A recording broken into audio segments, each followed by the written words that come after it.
કરી દીધા પછી આપણે આજે સૌથી અગત્યનો મુદ્દો સમજવાનો છે ડીએનએ કુંતલનું પેકેજ।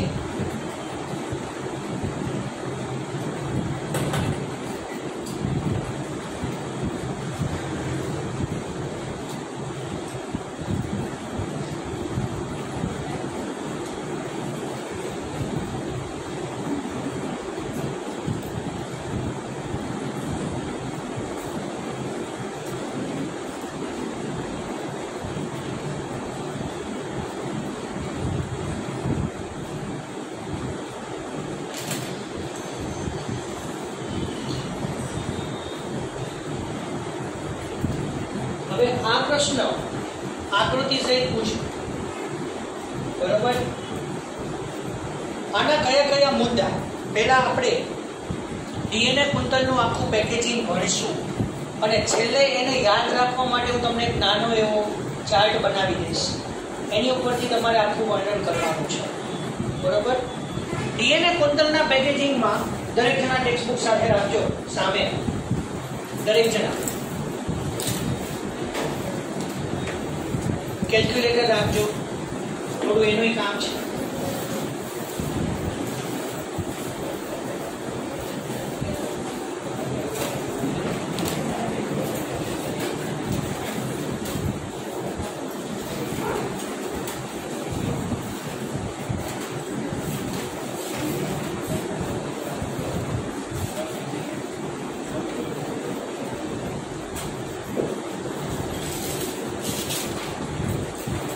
આપણને એક વસ્તુ અહીંયા કરવાની છે,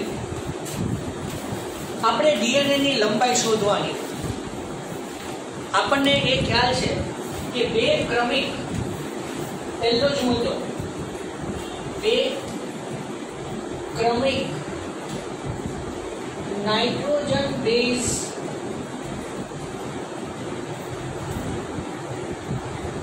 ની જોડ વચ્ચે અંતર કેટલું છે? 3.4 એંગસ્ટ્રોમ। રેડી? આ ખ્યાલ છે। હવે એને શું કર્યું છે? નેનોમીટરમાં કન્વર્ટ કર્યું છે। એટલે આમ જોઈએ તો 3.4 એંગસ્ટ્રોમ, તો આપણને ખ્યાલ છે કે એંગસ્ટ્રોમ બરાબર 10⁻⁻10 મીટર, બરોબર? હવે તમે 3.4 એંગસ્ટ્રોમ લખો અથવા 0.34 નેનોમીટર લખો, બધું જ સરખું।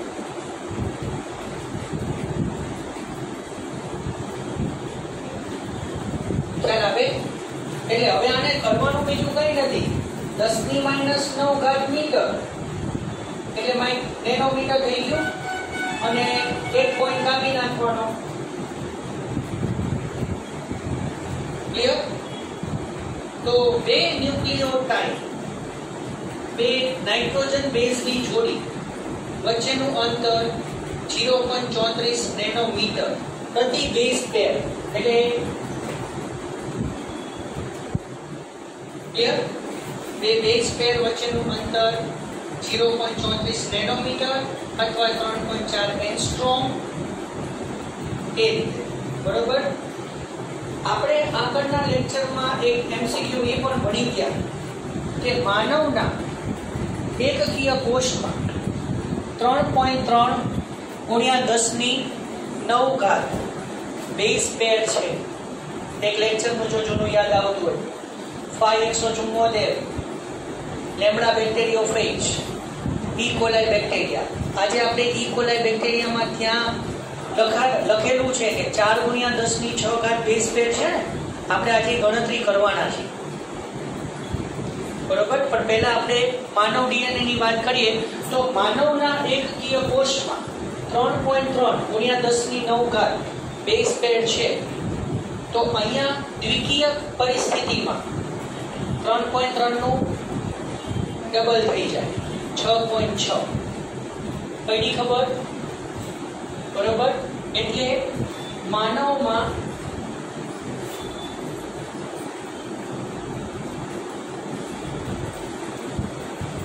દ્વિકીય કોષમાં બેઝ પેરની સંખ્યા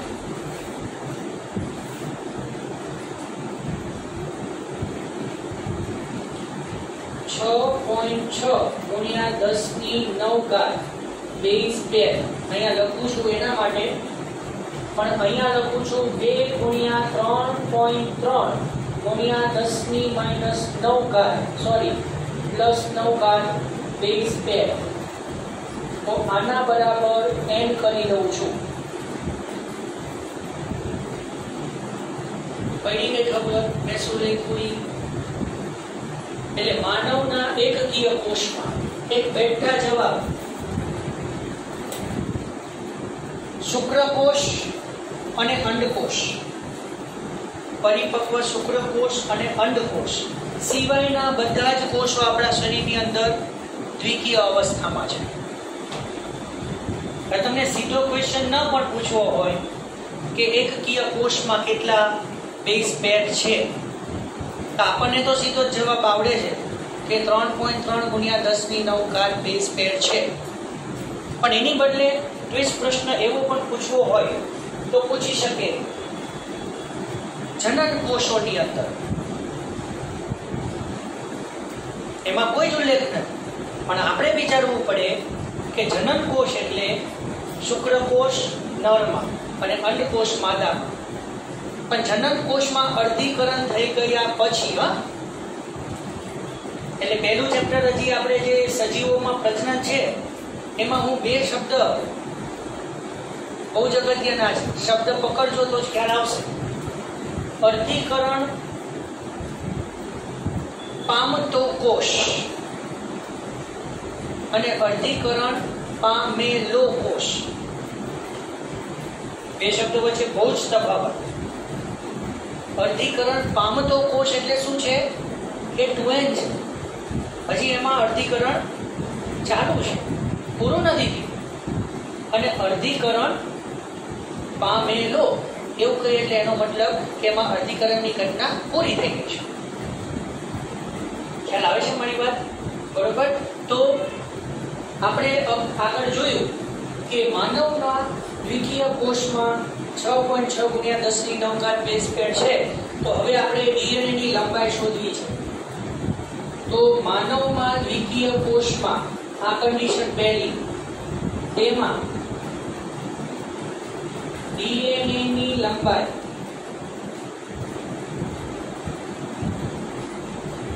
કઈ રીતે ગોતી શકીશું આપણે? તો આપણે શું લખવું પડે?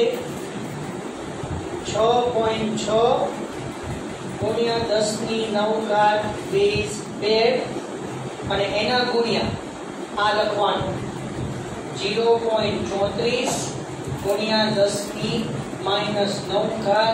મીટર પ્રતિ બેઝ પેર.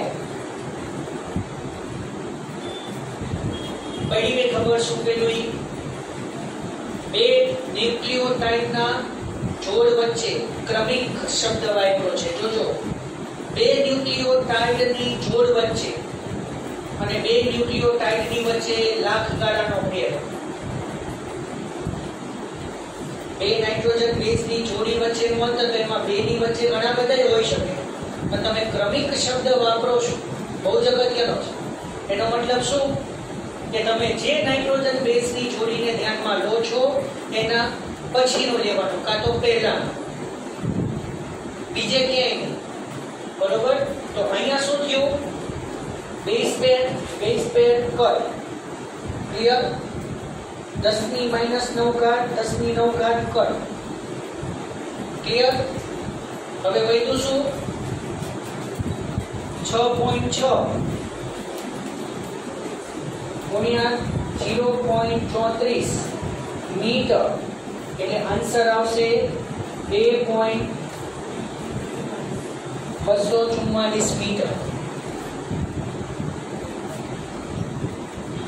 એટલે મેં તમને આગળ ડીએનએ માટે આ વાત તમને કરેલી ઓનલાઈનમાં કે આપણા દ્વિકીય કોષમાં, હા, મને એક સ્ટુડન્ટે પ્રશ્ન પૂછ્યો, એ તમારી સાથે મેં શેર કરેલો છે કે સર આપણા શરીરમાં ચલો 46 રંગસૂત્ર છે, સ્વીકારી લીધું. માદા હશે તો માદાની અંદર 22 રંગસૂત્ર એના પિતાના અને 22 રંગસૂત્ર માતાના, પણ માદા હશે તો એની અંદર એ માતાનું X રંગસૂત્ર ધરાવશે અને પિતાનું પણ X રંગસૂત્ર ધરાવશે. આ કન્ફર્મ છે. અને જો નર હશે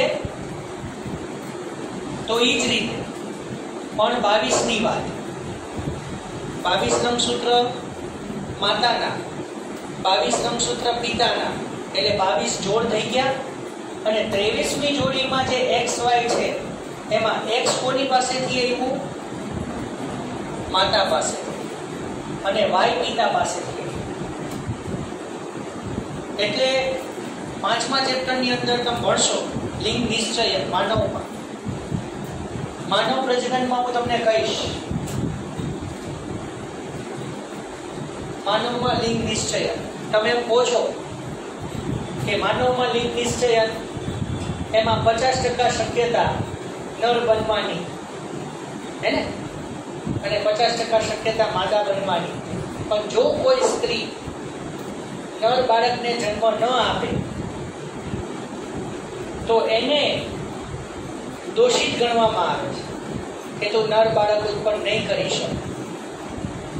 તો બાળકની જાતિ માતા ઉપર નથી, પિતા ઉપર છે. પિતાના આધારે નક્કી થાય છે કે બાળક નર બનશે કે માદા.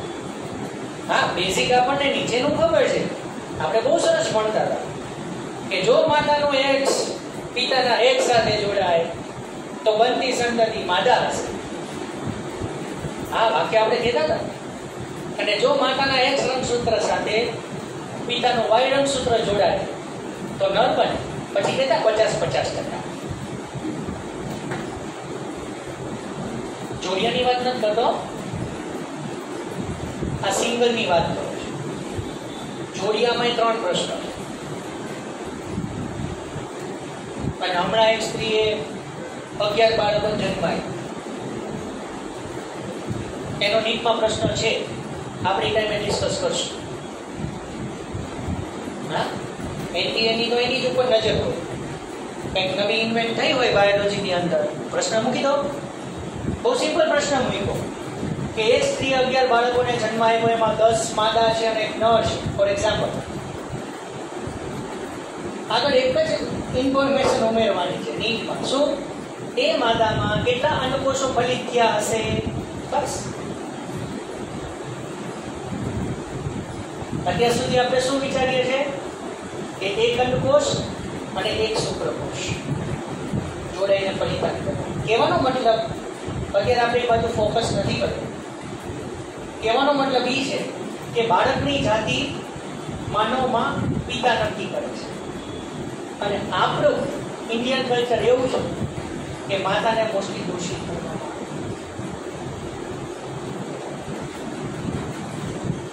છે. બેઠું વાક્ય 5મા ચેપ્ટરની અંદર માનવમાં લિંગ નિષેધને આખું વાંચજો. સાવ સહેલો ટોપિક. 8, 9, 10માં તમે ભણી ગયા છો એ તમે વાંચજો. એમાં છેલ્લી 2 લાઈનમાં લખેલું છે કે ભારતના કમનસીબ છે કે સ્ત્રીને દોષિત ગણવામાં આવે. પણ એ તદ્દન ખોટું છે. બાળકની જાતિ માતા નહીં પિતા નક્કી કરે છે, એવું વાક્ય છે બેઠું.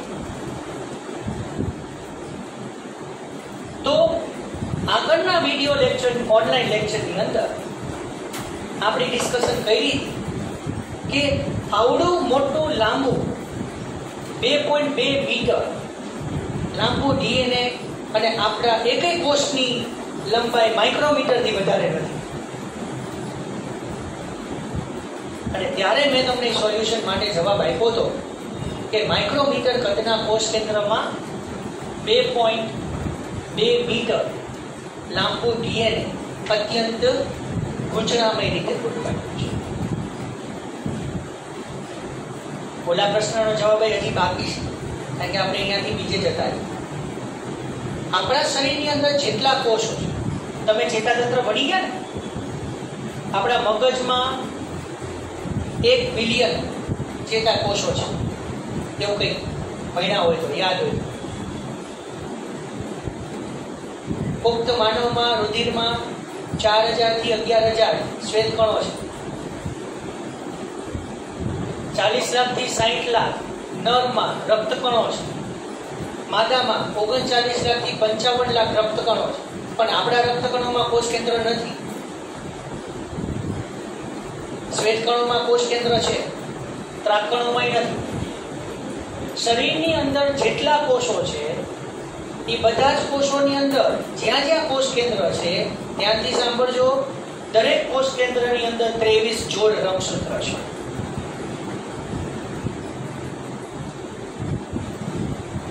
ચેપ્ટરની એન્ડિંગમાં ડીએનએ ફિંગરપ્રિન્ટિંગ, ડીએનએ ટેસ્ટ મેં તમને ચેપ્ટરની હાઇલાઇટ આખી આપી દીધેલી છે.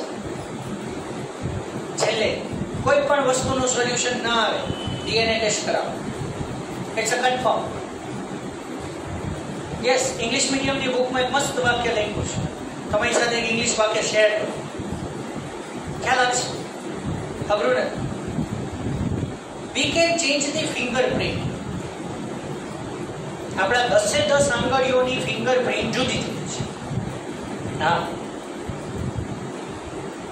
વિચારજો, પ્રેક્ટિકલી અનુભવ કરેલો છે. મોબાઈલમાં ફિંગરપ્રિન્ટ અનલોક ઓપ્શનમાં તમે જો તમારા ડાબા હાથનો જ અંગૂઠો સ્કેન કર્યો હોય તો ડાબો હાથનો અંગૂઠો જ જોઈએ. જમણા હાથનો અંગૂઠો મૂકજો, અનલોક નહીં થાય. ડાબા હાથની પહેલી આંગળી એ જ મૂકવાની.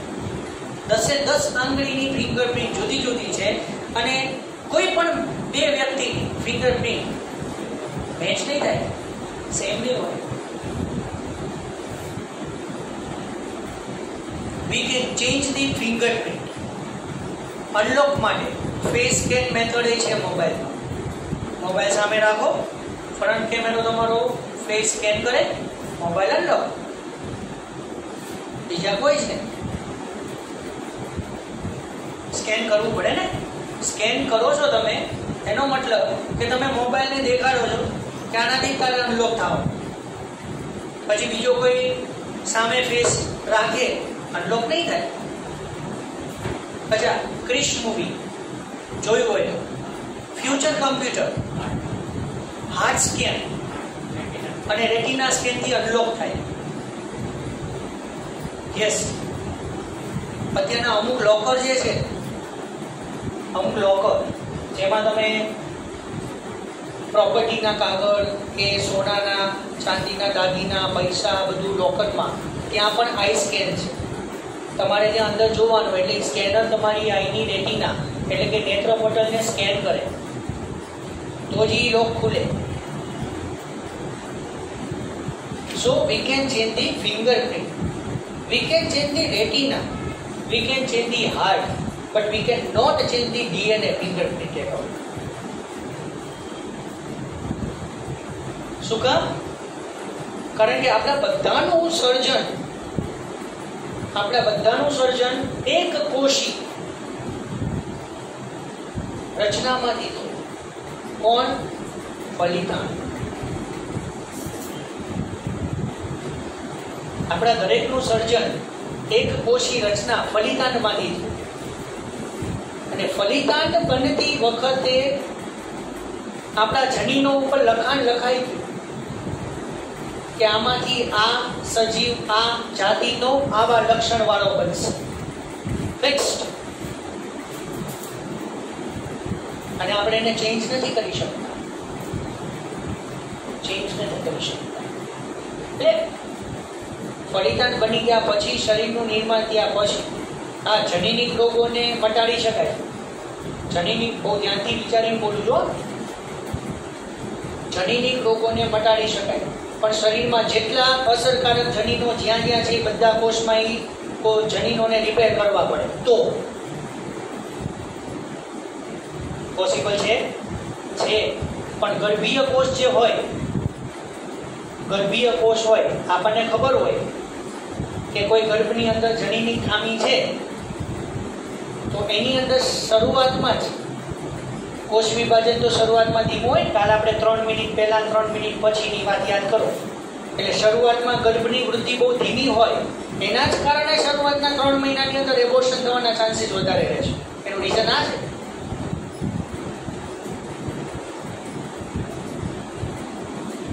3 મહિના 4 મહિના સુધીનો ગર્ભ જ્યાં સુધી પરિપક્વ ન થાય ત્યાં સુધી એને ખૂબ સાવચેતી રાખવાની આવે. એના કારણ આ જ કારણ છે ગર્ભપાત થવાનું, એબોર્શન થવાનું. પછી કોષ વિભાજન બહુ ઝડપથી થઈ ગયું છે. બરોબર? એટલે આપણા તમારામાંથી 23 જો રંગસૂત્ર જોતા હોય, માત્ર એક કોષ કેન્દ્ર વાળો કોષ તમારો મળે, 23 જો રંગસૂત્ર આપણને મળી જાય. યસ. અને આ જ ફોરેન્સિક સાયન્સ આની ઉપર કામ કરે છે. ફોરેન્સિક સાયન્સ આની ઉપર જ કામ કરે છે.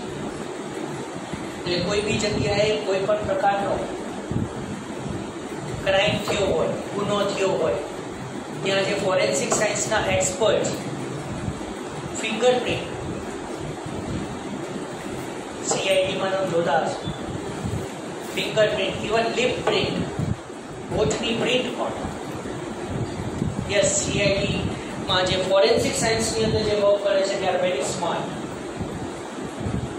કોઈ પણ વ્યક્તિ પાસે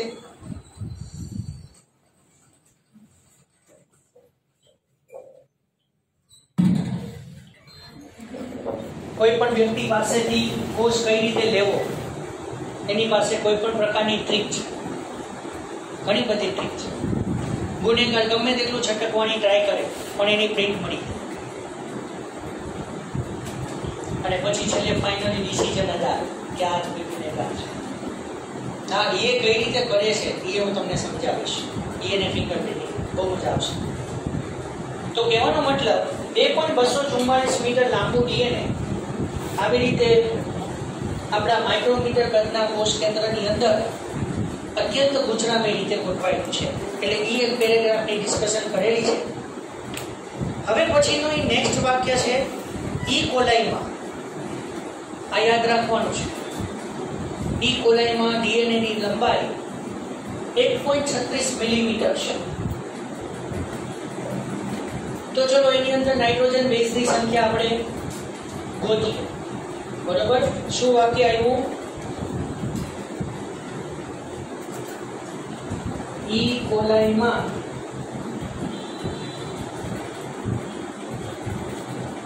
DNA ની લંબાઈ 1.36 mm છે.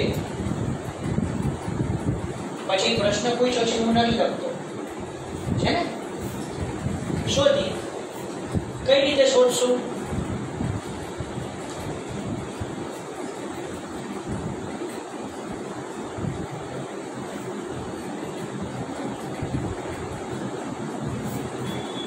કઈ રીતે શોધશું?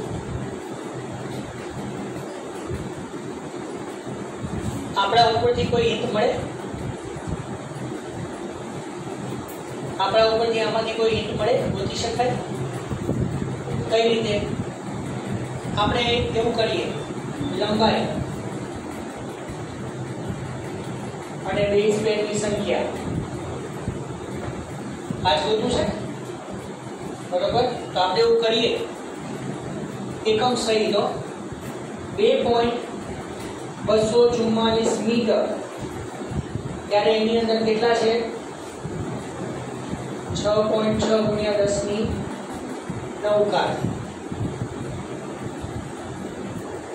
બરોબર? તો હવે સિમ્પલ કેટલું? 1.36 મિલીમીટર. પણ આપણે અહીંયા 3.3 લેશું કે 6.6 લેશું?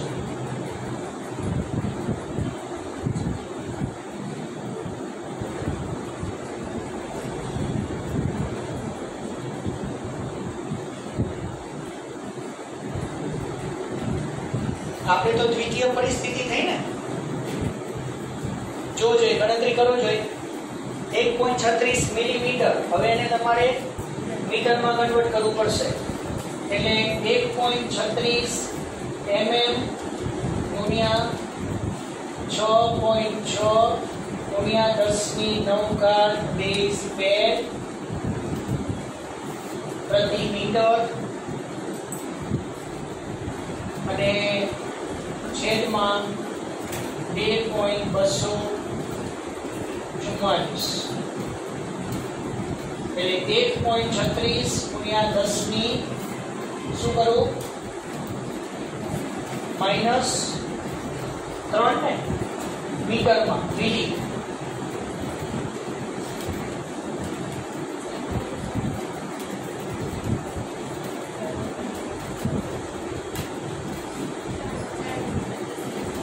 આવી ગયું. હવે મીટર મીટર કટ બરોબર મીટર મીટર કટ બેઝ 10 એમ ના તો 1.36 ગુણ્યા 6.6 ભાગ્યા 2.244 આવી ગયો ને 4 જવાબ તો 4 ગુણ્યા 10 ની 6 ઘાત થઈ જાય. આવી ગયો ઓલો એમસીક્યુ જોયો તો પડી ખબર. તો આપણા દ્વિકીય પરિસ્થિતિમાં 6.6 આપણા ઇક્વલાઈ વચ્ચે કેટલો ફેર ઈ તમને કહું. ઇક્વલાઈ ક્યાં આવે આદિ કોષ કેન્દ્રીમાં હે ને ઇક્વલાઈ આદિ કોષ કેન્દ્રીમાં પ્રોકેરિયોટા અને ઇક્વલાઈ ને પોતાનું પણ ડીએનએ છે અને એક વધારાનું પણ ડીએનએ છે વલયાકાર. ઇકોલાઈ પાસે પોતાનું ડીએનએ અને વલયાકાર ડીએસ ડીએનએ જેને આપણે પ્લાઝમિડ કહીએ યસ અને એ જ પ્લાઝમિડ ઉપર બાયોટેકનોલોજી આખું ડેવલપ થયું. ધોરણ 12 સાયન્સ પછી બાયોટેકનોલોજી ની અંદર ઘણા બધા આગળ એડમિશન લે છે. કંઈક ને કંઈક નવું આગળ શોધવું તો પડે છે. એટલે વધારાનું જે ડીએનએ છે એની પાસે વલયાકાર એને પ્લાઝમિડ કહેવાય. એ પ્લાઝમિડ ઉપર આખું બાયોટેકનોલોજી ડેવલપ છે બરાબર. એ આપણે 11-12 ચેપ્ટર ની અંદર ભણશું. તો આ એમસીક્યુ આ થિયરી આવડશે ને આપણામાં 2.244 મીટર લાંબુ ડીએનએ કઈ રીતે આવ્યું એ ગણતરી કરવાની લખવાની બરોબર. તમારી ઓન લેંગ્વેજમાં લખો ચાલે પણ ચોખવટ કરજો શું લખો છો બરોબર. અને છેલ્લે એમસીક્યુ ઈ કોલાઈમાં ડીએનએ ની લંબાઈ 1.36 mm અને એમાં નાઇટ્રોજન બેઝની સંખ્યા બાજુ આપણને આગળ આપ્યું છે અને અહીંયા કેટલા આવે એ પૂછ્યું છે બરોબર. હવે નેક્સ્ટ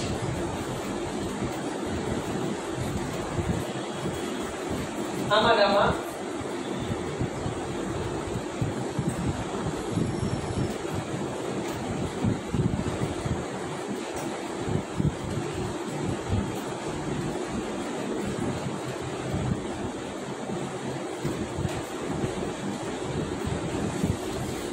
પહેલા આદિકોષ કેન્દ્રીની વાત કરી પછી સુકોષ કેન્દ્રીની વાત કરશું. આદિકોષ કેન્દ્રીની અંદર તમને ખ્યાલ છે કે એવું કોઈ સુવિકસિત કોષ કેન્દ્ર નથી. પ્રોકેરિયોટા પ્રો એટલે આદિ કેરિયો કોષ કેન્દ્રી સૌથી જૂનું કોષ કેન્દ્ર ધરાવતા સજીવ. હા ઉત્ક્રાંતિમાં એક છે વાક્ય પૃથ્વી ઉપર સૌથી પહેલો જીવ કોષ નહોતો ધરાવતો અકોષીય હતો. પછી ધીમે ધીમે કોષ અસ્તિત્વમાં આવ્યો પણ કોષ કેન્દ્ર હજી નહોતું વિકસિત. અને બાયોલોજીનો બેઝિક પહેલો જીવ પૃથ્વી ઉપર કઈ રીતે ઉદ્ભવ્યો ઉત્ક્રાંતિમાં તમને કહીશ જો હું ચેપ્ટર લઈશ તો. કેમિકલ પ્રોસેસ થી રાસાયણિક રાસાયણિક ઉત્ક્રાંતિ. The life is not possible without chemistry. આપણા શરીરની અંદર બધી જ દેહ ધાર્મિક ક્રિયા કે જૈવ રાસાયણિક ક્રિયા તમે જે કહો છો નામ જ બોલો છો કયું જૈવ રાસાયણિક ક્રિયા. All the processes are chemical process. કોઈને કોઈ પ્રકારનું રસાયણ અંદર ઉપયોગમાં આવે છે. ઉત્સેચક શું છે? રસાયણ. અંતઃસ્ત્રાવ રસાયણ. વિટામિન્સ રસાયણ. કાર્બોદિત, પ્રોટીન, ચરબી બધા બંધારણ આપણે ભણ્યા. Biomolecules. It's a biochemistry. એ જ બધું તમારે આવશે પાછું કેમિસ્ટ્રી. પણ એ લેવલે ડીપ. આદિકોષ કેન્દ્રી સજીવોમાં કોષ કેન્દ્ર એટલું બધું વિકસિત નથી અને કોષ કેન્દ્ર પટલ નથી, એટલે કોષની અંદર જનીન દ્રવ્ય છે એ વિખરાયેલું પડેલું હોય છે. એને ન્યુક્લિયન તરીકે ઓળખવામાં આવે.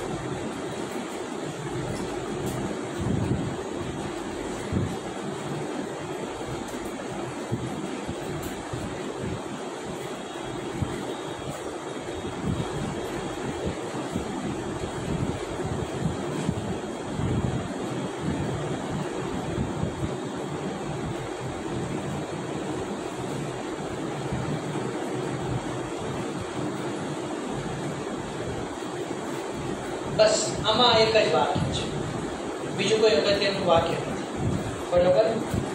ઈ કોલાઈનું થોડું ઘણું વર્ણન 2-4 લીટી ભરવા માટે લખો ચાલશે.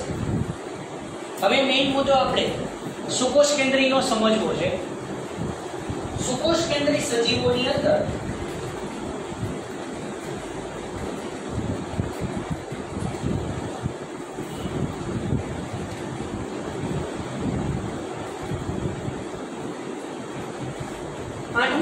આપણે ભણી ગયા કે રંગસૂત્રમાં ડીએનએ, આરએનએ, હિસ્ટોન અને બિન હિસ્ટોન પ્રોટીન છે.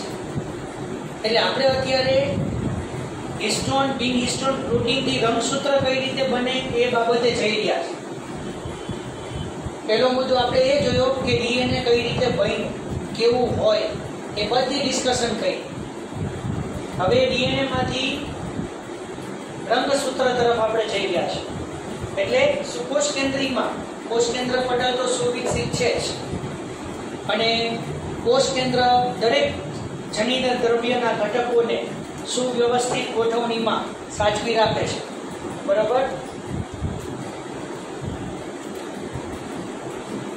કોષ કેન્દ્રમાં હિસ્ટોન, બિન હિસ્ટોન પ્રોટીન તથા ડીએનએ અને આરએનએ આવેલા છે.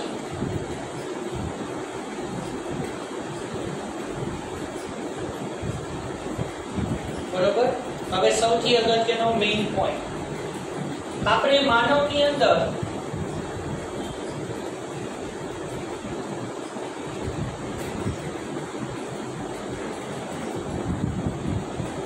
હિસ્ટોન પ્રોટીનની સંખ્યા, કોઈ પણ સજીવની અંદર હિસ્ટોન પ્રોટીન 9 છે. Histone protein 9. બરોબર? એમાં H1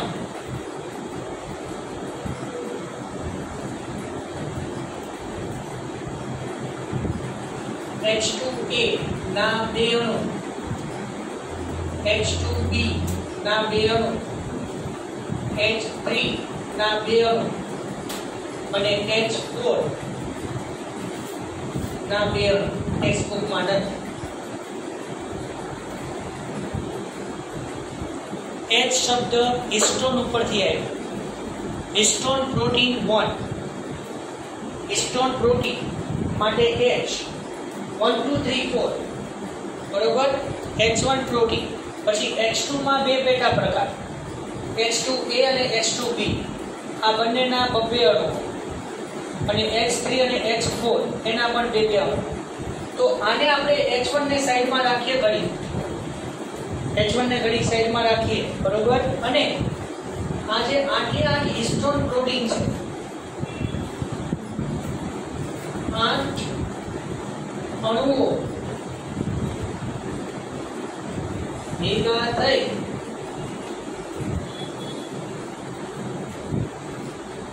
હિસ્ટોન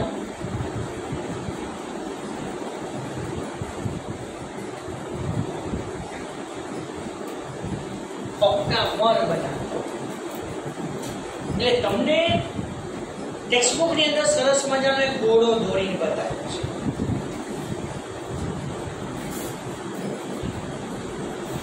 બસ એક જ મિનિટ પૂરું કરું પછી તમે લખી લો. બરોબર, હિસ્ટોન ઓક્ટામર તમને જે આખો જે ગોળો બતાવ્યો છે એ હિસ્ટોન ઓક્ટામર છે અને એની ફરતે ડીએનએ સ્પાઇરલ આકારે વીંટળાયેલું છે. જો હવે ઈ ગોળાની ફરતે તમે ડીએનએ ને વીંટાળો એટલે ગોળાની ફરતે વીંટાળવા માટે પહેલો છેડો તો આવે ને, પહેલો છેડો આવે પછી ગોળાની ફરતે ડીએનએ વીંટળાય અને બીજો છેડો તો આવે પાછો.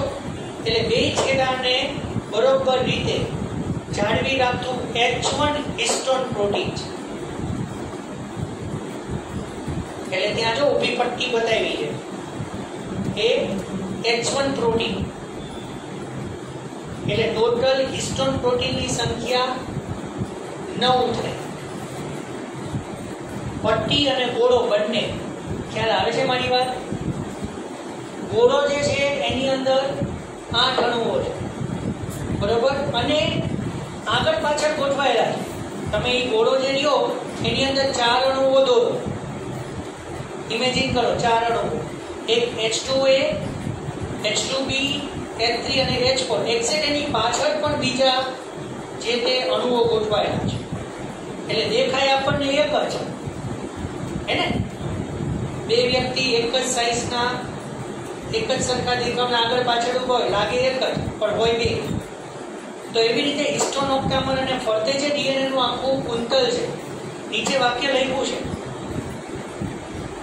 એક હિસ્ટોન ઓક્ટામરની ફરતે 200 બેઝ પેર ધરાવતું ડીએનએ ગોઠવાયેલું હોય.